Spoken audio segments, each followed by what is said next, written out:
ইনস্টিটিউটের পক্ষ থেকে সবাইকে শুভেচ্ছা জানাচ্ছি। আমি স্যাম শিকদার। আহ, আজ আমরা এমন একটি টপিক শিখব যেটা ক্লাস 6 থেকে শুরু করে বিসিএস পরীক্ষা পর্যন্ত শিক্ষা স্তরের প্রতিটি ক্ষেত্রে প্রয়োজন। আর প্রত্যেকটা স্তরে আমরা জিনিসটি এমন গুরুত্ব সহকারে পড়ার পরও আমরা পরীক্ষায় যে এটা ভুল করে আসি। বিষয়টি এরকমই যে সমাস, আজকে আমরা শিখব সমাস। সমাস জিনিসটা এমন যে আমরা প্রত্যেকটা স্তরে, জীবনের প্রত্যেকটা স্তরে এটি খুব গুরুত্ব সহকারে শেখার পরেও আমরা নির্দিষ্ট পরীক্ষায়, প্রত্যেক জীবনের নির্দিষ্ট 6 টু বিসিএস পরীক্ষা প্রত্যেকটি স্তরে যে আমরা এটা ভুল করে আসি। কারণটি কি জানেন? কারণটা আমরা সমাস পড়ি পুরা উল্টো। আমরা এভাবে পড়ি যে মহান যে নবী, মহানবী, কর্মধারয় সমাস। আমরা প্রথম ব্যাসবাক্য পড়ি, এরপরে সমস্ত পদ পড়ি, এরপরে সমাসের নাম পড়ি। আমরা পরীক্ষায় আসে এভাবে, আমরা পড়ি এভাবে, মানে সম্পূর্ণ উল্টো। পরীক্ষা কেমনে আসে? পরীক্ষায় আসে যে মহানবী কী সমাস বা নিচে কোনটি কর্মধারয় সমাস, এভাবে আসে। আর আমরা পড়ি সম্পূর্ণ উল্টো। এর জন্য আমরা প্রায় 6 মাস ধরে সমাস পড়ার পরেও আমরা ঠিকভাবে সমাস আয়ত্ত করতে পারি না। এর জন্য কথায় আছে সমাস শিখতে লাগে সমাস। কিন্তু আমাদের হাতে অত সময় নেই। তা আমরা খুবই স্বল্প সময়ের মধ্যে কীভাবে সমাস শর্টকাট সুন্দর করে শেখা যায় সেটা আমরা আয়ত্ত করে নেব আজকে ক্লাস থেকে। তো চলেন শুরু করা যায়।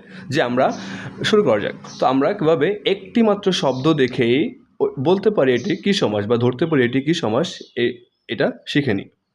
তো এটি শেখার জন্য আমাদের কিছু ছোট্ট ছোট্ট জিনিস জানা লাগবে, সেগুলো আমি ক্লাসের মধ্যে বলে দেব। আর আপনারা পুরো ক্লাসটি করলে ইনশাল্লাহ এরপর থেকে সমাস নেওয়ার কোনো সংকোচ থাকবে না। তো চলুন শুরু করা যাক। মূলত সমাস 6 প্রকার, কিন্তু বর্তমান 9-10-এর অনেক বই আমি দেখছি যে সমাস 4 প্রকার করে দিচ্ছে। যাই হোক, এই জায়গাও সেই 4 প্রকার আছে। 9-10-এর বাচ্চারা যদি তোমরা দেখে থাকো তাহলে তোমরা এই 4 প্রকারই এখান থেকে শিখে নেবে, হয়ে যাচ্ছে। আর অন্য যদি বড় ভাইয়েরা বা অন্য কেউ যদি দেখে থাকেন তাহলে আপনারা পুরোটা দেখলে আপনাদের ইনশাল্লাহ সমাস নেওয়ার কোনো সংকোচ থাকবে না। তো চলেন শুরু করা যাক। সমাস মূলত কয় প্রকার? 6 প্রকার। তারপর আমি আর একটা প্রাদি সমস্যা আছে, ওটাও আমি এখানে লিখে দিই। মানে মোট 7 প্রকার সমস্যা আজকে আলোচনা করা হবে। তো চলেন শুরু করা যাক। কর্মদ্বারয় সমাস, তৎপুরুষ সমাস, দ্বন্দ্ব সমাস, বহুব্রী সমাস, দ্বিগু সমাস, অব্যয়ভাস সমাস, আর আছে প্রাদি সমাস। তো সমাসের শিখতে একটা শব্দ দেখে কীভাবে আমরা বলতে পারবো এটি এই সমাস, এর জন্য আমাদের মূলত জানা লাগবে পূর্বপদ নাকি পরপদ, কোন পদ প্রাধান্য, মানে প্রাধান্য কার উপর নির্ভরশীল, এইটা আমাদের কি জানা লাগবে। মানে প্রাধান্য নির্ভরশীলতা বুঝতে পারলেই আমরা বুঝতে পারবো এটি কি সমাস, যে পূর্বপদ প্রাধান্য পাচ্ছে বা গ্রহণযোগ্যতা পাচ্ছে, নাকি পরপদ প্রাধান্য পাচ্ছে নাকি গ্রহণযোগ্যতা পাচ্ছে, কোন পদটি আসলে গ্রহণযোগ্যতা পাচ্ছে এটি বুঝতে পারলে বা প্রাধান্য পাচ্ছে এটি বুঝতে পারলে সমাস নেওয়ার কোনো সংকোচ থাকবে না ইনশাল্লাহ। চলো শুরু করা যাক। তাহলে আমি এই জায়গায় দেখুন প্রত্যেকটাই লিখে দিয়েছি কোন সমাসে কোন পদ প্রাধান্য পায়।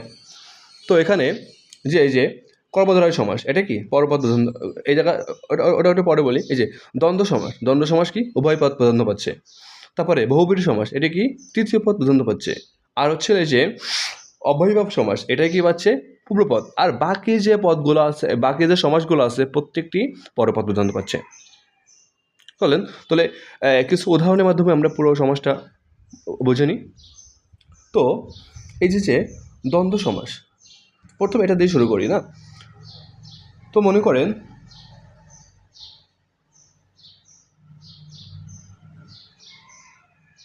ঝড় বৃষ্টি, আমরা একটা উদাহরণ দিলাম ঝড় বৃষ্টি, বললাম বাইরে অনেক ঝড় বৃষ্টি হচ্ছে, তাহলে এখানে কোন পদটি প্রাধান্য পাচ্ছে, ঝড় নাকি বৃষ্টি?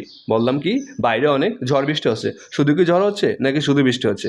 কি হচ্ছে? ঝড় বৃষ্টি দুটাই হচ্ছে। তাহলে ঝড় ও পূর্বপদ কি ঝড়, পরপদ কি বৃষ্টি, তাহলে পূর্বপদ পরপদ দুটাই কি প্রাধান্য পাচ্ছে। তাহলে এখানে কি দুটোই যেহেতু প্রাধান্য পাচ্ছে সেহেতু এটা কি পাচ্ছে, উভয় পদ প্রাধান্য পাচ্ছে, তাহলে এটা কি হবে দ্বন্দ্ব সমাস। আবার দেখেন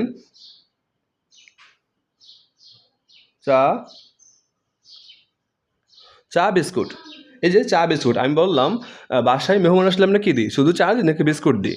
বা মা বললো ওনাকে চা বিস্কুটটি দাও, বা মানে যে আমরা কি কাউকে চা শুধু দিই মেহমান আসলে নাকি বিস্কুট দিই? আমরা চা বিস্কুট কি দুইটাই দিই। তাহলে এই এই এই এই সমস্ত পদে কি চাও প্রাধান্য পাচ্ছে, বিস্কুটও প্রাধান্য পাচ্ছে, তাহলে এটা কি উভয় পদ প্রাধান্য পাচ্ছে, তাহলে কি দ্বন্দ্ব সমাস।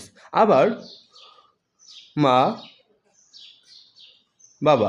একটা বাক্যে বলা হলো তার মা বাবা কেউ বেঁচে নেই, তাহলে কি বলা হচ্ছে? তার মা বাবা বেঁচে নেই নাকি তার বাবা বেঁচে নেই? কি দুজনেই বেঁচে নেই, তাহলে কি দুজনের কথাই কিন্তু বলা হচ্ছে। তাহলে এখানে মা বাবা প্রাধান্য পাচ্ছে, বাবাও কি দুই উপপদই কি প্রাধান্য পাচ্ছে, তাহলে এটি কি হচ্ছে?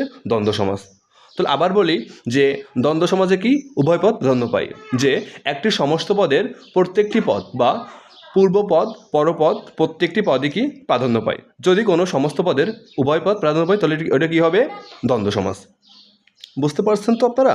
বুঝতে পারলে নিশ্চয়ই কমেন্ট করে জানাবেন। এরপর আমরা আরেকটি তাহলে উদাহরণ নিয়ে চলেন, যে গায়ে হলুদ, গায়ে হলুদ। এখন যদি কোনো একটা শব্দ বলা হয় গায়ে হলুদ, তাহলে গায়ে হলুদে কি গায়ে গায়ে হলুদ, গায়ে হলুদ আসলে কী বোঝায়? গায়ে হলুদ কি আসলে গায়ে হলুদ বোঝায়, গা বোঝায় নাকি হলুদ বোঝায় নাকি কোনো একটা অনুষ্ঠান বোঝায়? অবশ্যই গায়ে হলুদ একটা অনুষ্ঠান বোঝায়। এখানে গাও বোঝাচ্ছে না, হলুদ বোঝাচ্ছে না, কোনোটাই কি বোঝাচ্ছে না। এটা কি বোঝাচ্ছে? একটা অনুষ্ঠান বিশেষ। তাহলে এটা কি পূর্বপদ পরপদ কোনোটাই প্রাধান্য পাচ্ছে না। তাহলে এটা অবশ্যই কি হবে? তৃতীয় আরেকটি পদ আসতেছে যেটা প্রাধান্য পাচ্ছে, যে অনুষ্ঠান। তাহলে এটা কি হবে? বহুব্রীহি সমাস। আবার হাতে খড়ি,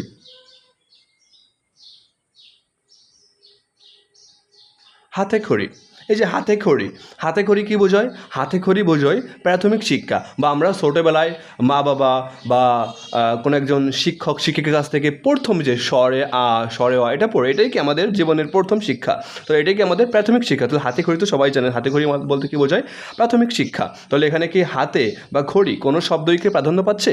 পূর্বপদ বা পরপদ কোথাও প্রাধান্য পাচ্ছে? তাহলে এটা কি পূর্বপদে প্রাধান্য পাচ্ছে না, পরপদের প্রাধান্য পাচ্ছে না। তাহলে এটা কী পাচ্ছে? মানে প্রাথমিক শিক্ষা। তাহলে অন্য আরেকটি পদ প্রাধান্য পাচ্ছে। তাহলে এটা কি? তৃতীয় পদ। তৃতীয় পদ কি? তাহলে তৃতীয় পদ প্রাধান্য পেলে কি হবে? বহুব্রীহি।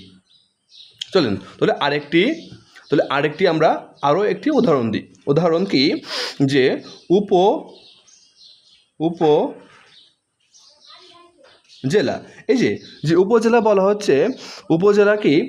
এই যে এখানে উপজেলা বলা হচ্ছে, এখানে উপজেলা বলতে কী বোঝাচ্ছে? জেলা বোঝাচ্ছে না, জেলা কিন্তু বোঝাচ্ছে না। উপজেলা, ওই যে উপজেলা বলতে কী বোঝায়? মানে একটা জেলার অংশ। বা এই দেখেন এই জায়গায় উপর একটা উপকে একটা উপসর্গ না? উপসর্গের অর্থ কি? ক্ষুদ্র। একটা উপসর্গ, এর একটা অর্থ কি? ক্ষুদ্র। তাহলে উপজেলা এটা কি জেলা বোঝায়? না, উপবোঝায়। এটা কিন্তু জেলা বোঝাচ্ছে না। উপজেলা কি?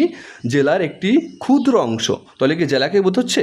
না, কিন্তু কি বোঝাচ্ছে? ক্ষুদ্র কিন্তু বোঝাচ্ছে, মানে কি জেলার একটি অংশ। যেমন ধরতে পারেন আমার জেলার নাম বাগেরহাট। বাগেরহাট জেলার মধ্যে কিন্তু অনেকগুলো উপজেলা রয়েছে। তাহলে উপজেলাগুলো কি জেলা? না। তাহলে উপজেলা কি? জেলার একটি ক্ষুদ্র অংশ। তাহলে এই যে ক্ষুদ্র কি পূর্বপদ প্রাধান্য পাচ্ছে। তাহলে এটা কি হবে? পূর্বপদ প্রাধান্য কার পায়? অব্যয়ভাব সমাসের। এবার আরও একটি দেখেন,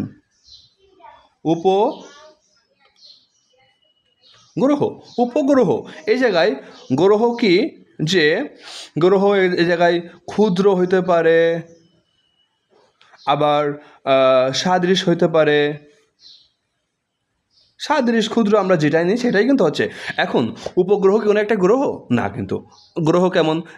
এই দেখুন, যেমন পৃথিবী একটা কি গ্রহ, আর আমাদের পৃথিবীর উপগ্রহ কি চাঁদ। এখন কি পৃথিবী কি চাঁদ কি পৃথিবীর মতন? না। তাহলে কি চাঁদ কি পৃথিবীর মতন কি গোলাকার বা সাদৃশ্য, বা কি পৃথিবীর থেকে কি চাঁদ কি পৃথিবীর থেকে বড় নাকি ছোট? তাহলে কি ক্ষুদ্র? তাহলে কি গ্রহ কি বোঝাচ্ছে? না। তাহলে কি উপগ্রহ? তাহলে ক্ষুদ্র বা সাদৃশ মানে কি পৃথিবীর মতোই। তাহলে পৃথিবীর সাদৃশ।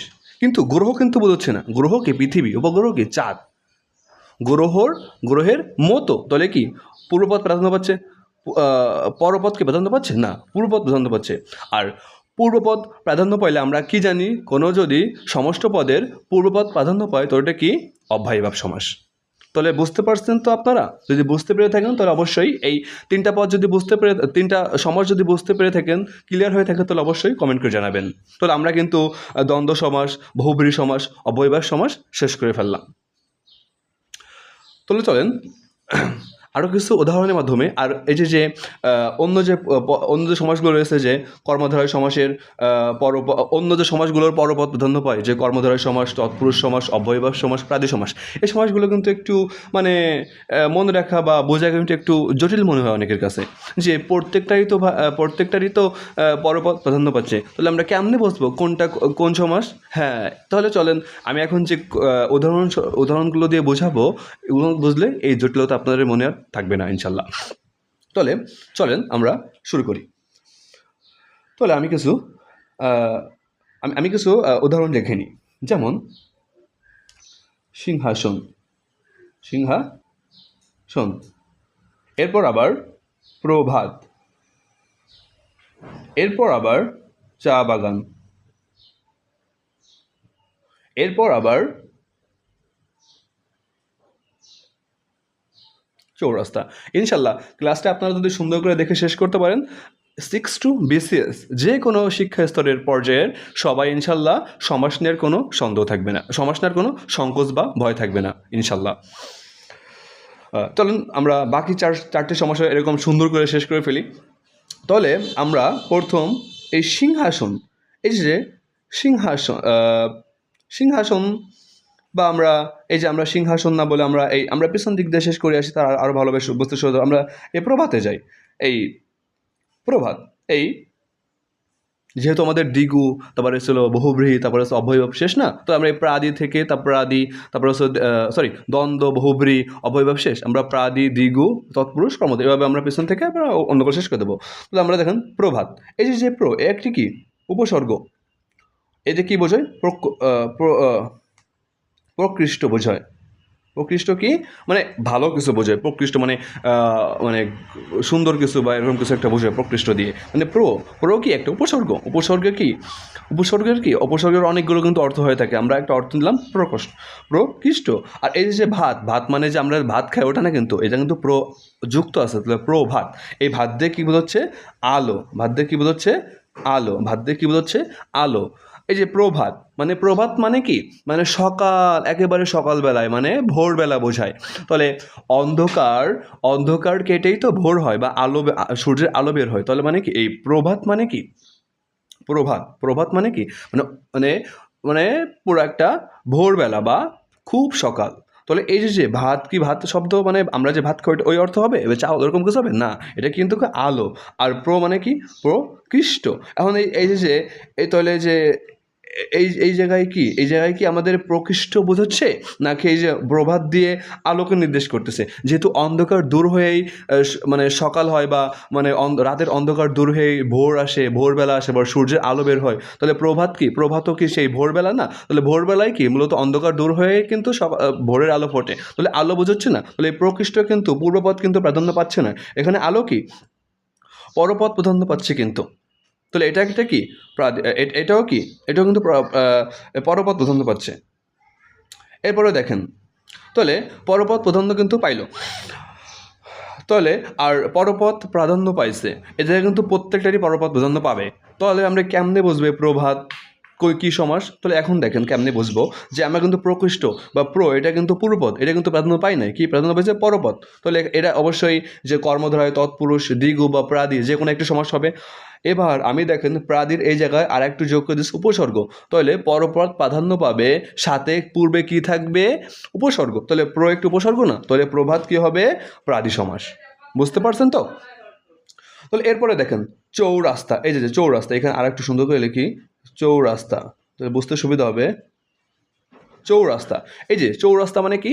চার রাস্তার সমাহার। চৌরাস্তা কখন হয়? চারটা নদী বা চারটা সাগর বা চারটা দোকান বা চারটা মানুষ নিয়ে কি চৌরাস্তা হয় বা চার রাস্তা হয়? না, চারটা রাস্তা নিয়ে কিন্তু চার রাস্তা হয়। মানে কি চৌরাস্তা মানে কি? চারটি রাস্তার সমাহার। তাহলে এই যে মানে কি? চার বোঝাচ্ছে কিন্তু, এই যে কি চার পূর্বপদ, তো পূর্বপদ আর এই রাস্তা, তাহলে কি চারটি রাস্তা নিয়েই কিন্তু চৌরাস্তা হচ্ছে। তাহলে অবশ্যই কি পরপদ প্রাধান্য পাচ্ছে। এটা কি প্রাধান্য পাচ্ছে? চার কি প্রাধান্য পাচ্ছে না, এটার কি পরপদ। তো এখন আমরা প্রাদি তো শেষ করে ফেলছি, উপসর্গ থাকা লাগবে পূর্বপদে। তাহলে এটা অবশ্যই হয়তো দ্বিগু, হয়তো তৎপুরুষ, হয়তো কর্মধারয়, যে কোনো একটা হবে। এই দেখেন আমি দ্বিগুতে পরপদ প্রাধান্য পাবে, তার সাথে একটা জিনিস যোগ করছি যে সংখ্যা। তাহলে যে সমস্ত পদের পরপদ প্রাধান্য পাবে এবং ওই ওই সমস্ত পদে সংখ্যা জাতীয় কিছু একটা বোঝাবে, ওইটাই কি দ্বিগু সমাস। এই দেখেন এইটাই কি রাস্তা, চার রাস্তা মানে চার রাস্তা মানে কি রাস্তা অবশ্যই পরপদ প্রাধান্য পাচ্ছে। চারটা নদী নিয়ে তো চার রাস্তা হবে না, অবশ্যই চারটা রাস্তার সমাহার বা চারটা রাস্তা নিয়েই কিন্তু একটা চৌরাস্তা হচ্ছে, মানে চারটা এভাবে এভাবে এভাবে এভাবে চারটা রাস্তা থেকে যে এভাবে এই যে এভাবে এভাবে এভাবে চারটা রাস্তা নিয়ে কিন্তু চৌরাস্তা হচ্ছে মূলত। তাহলে এখানে তো চারটে রাস্তা, তো রাস্তা প্রাধান্য পাচ্ছে, তাহলে পরপদ প্রাধান্য পাচ্ছে এবং সংখ্যা যেহেতু আছে এটা কি হবে দ্বিগু সমাস। ক্লিয়ার তো, মানে ক্লিয়ার তো? যদি বুঝতে পারেন নিশ্চয়ই কমেন্ট করে জানাবেন ইনশাল্লাহ। এরপরে আসেন তাহলে আমাদের প্রাদিশেষ দ্বিগু শেষ। এরপরে আমরা যাই তৎপুরুষ এবং কর্মধারয় সমাসে। এই দেখেন এই জায়গায় সিংহাসন, সিংহাসন বলতে কি বোঝাচ্ছে, মানে সিংহাসন এই জায়গায় কি সিংহাসন মানে সিংহ কি কোনো আসনে বসে বা সিংহাসন এই জায়গায় সিংহ, যে সিংহযুক্ত যে আসন মানে সিংহাসন মানে সিংহাসনে কি প্রাধান্য পাচ্ছে মূলত, এই সিংহ প্রাধান্য পাচ্ছে নাকি আসন প্রাধান্য পাচ্ছে? সিংহাসন, আমরা সিংহাসন কাকে বলি? রাজা যে আসনে বসে এটাই মূলত সিংহাসন। যে বড় বড় মহারাজারা যে আসন ব্যবহার করেন, যে মানে বসার জন্য যে চেয়ার ব্যবহার করেন, ওটা কিন্তু আগের যুগে যে রাজারা মানে চেয়ার যে বা বসার জন্য যেটা ইউজ করতো ওটা কিন্তু সিংহাসন বলা হতো। তাহলে ওনটা কি মূলত কি বসার জন্যই তো সিংহাসন ইউজ করতেছেন, তা আসনের অপর নাম কি মানে চেয়ার বলা যায়। তাহলে এই জায়গায় সিংহাসনে তো আসন কিন্তু প্রাধান্য পাচ্ছে, যে আসন কিন্তু মূলত আসনই কিন্তু, তাহলে কি সিংহ কি কোনো প্রাধান্য পাচ্ছে পূর্বপদ? না, সিংহ এমনি নাম মাত্র, তো সিংহ কিন্তু প্রাধান্য পাচ্ছে না। তাহলে আর এখানে কিন্তু প্রাধান্য পাচ্ছে কি, প্রাধান্য পাচ্ছে হচ্ছিল আসন, তো আসন তো পরপদ প্রাধান্য পাচ্ছে, তো পরপদ প্রাধান্য পাইলে কোনটা হবে, কর্মধারায় নাকি তৎপুরুষ? এই দেখেন তৎপুরুষ সমাজ আমি পূর্বপদে বিভক্তি বলেছি, আর আর কর্মধারায় শুধু পরপদ প্রাধান্য পাবে। এই জায়গায় কি শুধু পরপদ প্রাধান্য পাচ্ছে। এই দেখেন এই জায়গায় তৎপুরুষ সমাজ হতে গেলে পূর্বপদের সাথে বিভক্তি থাকা লাগবে। এই যে আমি যদি এখানে বলি সিংহ হতে আসন বা সিংহ দ্বারা আসন বা সিংহের আসন বা সিংহকে আসন, হয় কিছু হয় না কিন্তু। তাহলে এটা কি তৎপুরুষ সমাস হবে? না, হবে না, মানে পূর্বপদে বিভক্তি কিন্তু যুক্ত করলে কিন্তু কোনো শব্দ আসতেছে না, তাহলে কিন্তু এটা কি হবে কর্মধারয় সমাস। আবার এবার দেখুন চা বাগান, এখানে অবশ্যই চা বাগান কি নির্দেশ করে, একটা বাগান তো চা বাগান, তো বাগান নির্দেশ করতেছে অবশ্যই। তাহলে এটা কি পরপদ প্রাধান্য পাচ্ছে? চা কিন্তু প্রাধান্য পাচ্ছে না, তাহলে পরপদ প্রাধান্য পাইলে কি হবে, হয়তো বা কর্মধারয় বা তৎপুরুষ। তো এখন কোনটা হবে এখানে, কর্মধারয় নাকি তৎপুরুষ? এভাবে আমাদের কাছে হইতে পারে। এখন আমরা কি বলছি, আমি জানি তৎপুরুষ সমাজে পরপদের সাথে আরেকটি জিনিস যুক্ত করছি, যে পূর্বপদে বিভক্তি। অবশ্যই পূর্বপদে বিভক্তি থাকলেই আর পরপদ প্রাধান্য পাইলেই তখন কি হবে তৎপুরুষ সমাস। এখন চা বাগান, এখন যদি চায়ের বাগান বা চা ধারা বাগান বা চা হতে বাগান বা চাকে মানে চা, এই যে চা ধারা বাগান বা চা হতে বাগান এটা কিন্তু হচ্ছে, বা চায়ের বাগান, এই দেখেন এখানে সহজ অত কিছু না বলে চায়ের বাগান, তো এর আসছে কিন্তু এর একটি কিন্তু কি বিভক্তি, তাহলে এটা কি হচ্ছে চায়ের বাগান, তো এটা কি হচ্ছে, এটা কিন্তু হচ্ছে, আর এটা পরপদ প্রাধান্য পাচ্ছে, তো এটা কি তৎপুরুষ সমাস। এই দেখুন এই কর্মধারয় সমাস আর তৎপুরুষ সমাস একটু একটু ঘটকা লাগতে পারে, তো এটা দূর করার জন্য আরও দুইটি উদাহরণ দিয়ে বুঝে আসেন। তাহলে এই দেখুন মহানবী, মহানবী একটা কর্মধারয় সমাস, এটা সবাই জানে, বাট এটা এটা এটা এই যে মহানবী, মহান যে নবী, মূলত কি নবীরে কিন্তু ইন্ডিকেট করতেছে। তাহলে এটা কি মহান কি প্রাধান্য পাচ্ছে নাকি নবী? আমাদের যেমন মহানবী হযরত মুহাম্মদ সাল্লাল্লাহু আলাইহি ওয়াসাল্লাম, আমরা প্রাউড ফিল করতে পারি আমাদের মহানবী, আমাদের নবী মহানবী। তাহলে আমাদের যে এই যে মহান যে নবী, মহানবী এই জায়গায় কি নবী কিন্তু মূলত প্রাধান্য পাচ্ছে, তাহলে পরপদ প্রাধান্য পাচ্ছে অবশ্যই। আর এই যে মহের নবী, মহাকে নবী, মহাদ্রা নবী, মহাহতে নবী, এই জায়গায় কি কোনো বিভক্তি পূর্বদে বিভক্তি যুক্ত করলে কোনো সুনির্দিষ্ট সুন্দর কোনো অর্থ আসে না? আসে না। তাহলে এটা কি তৎপুরুষ সমাস হবে? তৎপুরুষ সমাস হতে গেলে কি হতে হবে, পরপদ প্রাধান্য পাইতে হবে, সাথে পূর্বপদের সাথে কি বিভক্তি যুক্ত হইতে হবে। কিন্তু এখানে কি এই মহান যে নবী, মহানের সাথে কি আমরা বিভক্তি যুক্ত করলে কোনো অর্থ সুনির্দিষ্ট অর্থ আসে না? আসে না। তাহলে এটা কি হবে অবশ্যই কি কর্মধারয় সমাস। এরপর হচ্ছিল এরপর এরকমই যে যে এই যে এরকম বুঝলাম, কিন্তু এরকম রয়েছে যে এই দেখেন আরেকটি উদাহরণ কি অরুণ রাঙা। এখন এই যে অরুণ মূলত কি রাঙা রঙের মতন, তাহলে এটা কি অরুণ কিন্তু প্রাধান্য পাচ্ছে না, প্রাধান্য পাচ্ছে কি রাঙা, তাহলে এটা কি পূর্বপদ প্রাধান্য পাচ্ছে না, রাঙায় প্রাধান্য পাচ্ছে, অরুণ, অরুণের মতন রাঙা, তো রাঙায় প্রাধান্য পাচ্ছে। তাহলে পরপদ প্রাধান্য পাইলে আমরা কি জানি, হয়তো বা কর্মদ্বারায় বা তৎপুরুষ। এখন আমরা কি বলছি, তৎপুরুষ সমাস হইতে গেলে কি হইতে হবে, পূর্বপদে বিভক্তি হইতে হবে। এখন এই যে অরুণের মতন রাঙা, এখানে কি বিভক্তি আসতেছে এর। বাট মহান যে নবী, মহানের সাথে কোনো বিভক্তি দিলে কোনো সুনির্দিষ্ট সুন্দর কোনো অর্থ আসে না, আসে না। তাহলে এটা কি শুধু কর্মধারায়, এটা কি তৎপুরুষ, তৎপুরুষ সমাস। বুঝছো তো? আর একটা উদাহরণ দেওয়া যায় যে এই যে রক্ত লাল, রক্ত লাল, রক্ত কিন্তু লাল, রক্ত লাল, রক্ত কেমন লাল, তাহলে রক্তর থেকে লাল কিন্তু প্রাধান্য কিন্তু বেশি পাচ্ছে, রক্তের রং কি লাল, তো লাল প্রাধান্য দিতে পাচ্ছে, এটা কি পরপদ প্রাধান্য পাচ্ছে, আর পূর্বপদ কি প্রাধান্য পাচ্ছে না।